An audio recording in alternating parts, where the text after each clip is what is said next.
Japan is a very wonderful place, a very beautiful place, and I've always wanted to visit Japan. Whether it was Tokyo or even their smaller cities, I've always wanted to see what a day in the life of Japan was like. I've always loved Japan, loved the way they live there, love just everything about Japan. Of course, I'm also a huge kaiju fan, but that's not really the only reason. Japan is known for many great stuff, like their culture, their deep culture, their mangas, of course, and they have really great food. I just love Japanese food. So, yeah, I mean, but what Japan was lesser known for was its amount of dinosaurs. Yes, Japan did have dinosaurs, and they're not as well known because a lot of them are very fragmentary. But we will be talking about them in this video. We will be talking about the amount of dinosaurs, or most of the amount of dinosaurs that were found in Japan, and each of their fossils, though most of them are very fragmentary. So I will go ahead and get the fragmentary ones out of the way, like proud Therizinosaurus. Now, it's really cool that Japan had a Therizinosaur, but it's very fragmentary, and that's just very unfortunate. And, of course, Sasaemanoma, if I said that correctly, it's a Neoceratopsid, and, again, very fragmentary one. Now, from here on out, the fossils will continue to stay very fragmentary, because unfortunately Japan doesn't have the greatest fossil record. Well, I mean, they have a great array of prehistoric creatures living at this time in the Cretaceous, but they didn't have the greatest, amount of preserved fossils for them, unfortunately. But again, I will talk about the ones that are more known about and that I found more studies on. I did do some research before this video, so if you guys love paleontology content and other dinosaur or animal related stuff, please don't mind liking and subscribing. It really does help out. And now, let's get started. Starting off with Fukui Raptor. Fukui Raptor was a megaraptorid from Fukui, Japan, which is the city that it was found in. That's how it got its name, if you couldn't tell. Fukui Raptor was, of course, yes, like I said, a megaraptor, and megaraptors had very unique feature, which was those very long arms with those extremely sharp, long claws, and they would have been a menace to run into if you ever traveled back in time. Fukui Raptor got to about 14 feet long. It was smaller than other megaraptorids, possibly due to the fact that Fukui Raptor was, a part of Japan, and Japan was a smaller island, so this could have been island dwarfism, where an animal is smaller due to limited resources. This is why, and you'll see this with other animals in this video. But yeah, Fukui Raptor was very cool.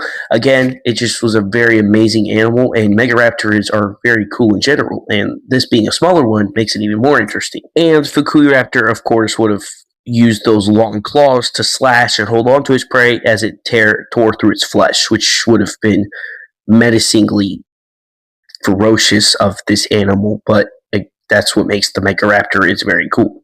Again, Fukui Raptor, sorry if I'm mispronouncing that, is very awesome. Now we move on to Fukui Venator, which means Fukui Hunter, because again, it was found in the Fukui city of Japan. Fukui Venator was a small, 8-foot-long, early Maniraptorian, a very closely related to Ornitholestes, and it shows primitive and unique Coelurosaurian traits, which is something very cool about it.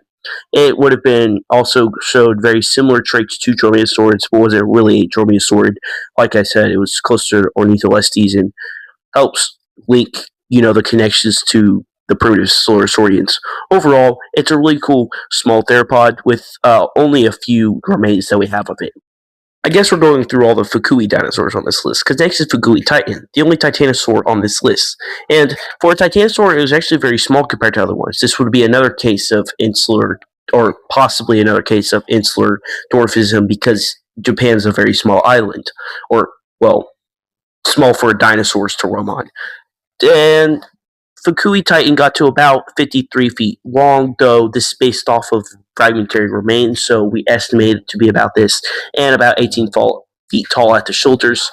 It was just really cool. And although it was small compared to other titanosaurs, it was still a decently large herbivore, so it was still a humongous animal. Next up is Kimusaurus, I believe is how you pronounce it. Anyway, Kimusaurus is actually one of the most complete hadrosaurs and dinosaurs we have in Japan, which says something about Japanese dinosaurs. Kimusaurus got to about 26 feet long, so it was a pretty large hadrosaur, and it lived in the late Cretaceous. Uh,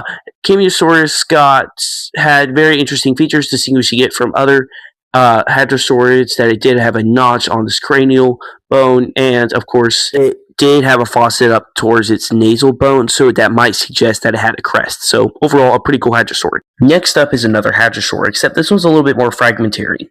This is Yamatosaurus, which name means Yamato means ancient Japan, and the second part of his name, Azanagi, is a Japanese god. Yamatosaurus possibly got to about 23 to 26 feet long, but again, it's very fragmentary. Most of the remains are a part of the skull and I believe a few hip bones.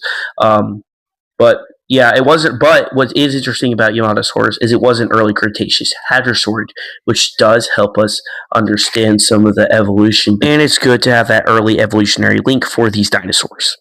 Next up is Fuikisaurus, or Fuiki lizard. Fuikisaurus was an early ornithopod dinosaur that got to about 15 feet long, and it was a type of early iguanodontid relative. And it was about a medium-sized herbivore, but would have been perfect for prey for Raptor, and did have very interesting jaws in the fact that the premaxilla was locked to the upper jaws in a certain way that didn't allow sideways chewing motion. So this means it wouldn't be able to chew sideways, unlike other iguanodontids. Our last dinosaur of this video is Tyrannomimus. It got its name because it seems to have very similar hip bones to Tyrannosaurids. Tyrannomimus is a small ornithomimosaur that's also very fragmentary, unfortunately. But again, it's still very cool. It was possibly omnivorous, but it did get to about 8 feet long, which I've seen different estimates for it, but seems to be the consistent one because it is fragmentary.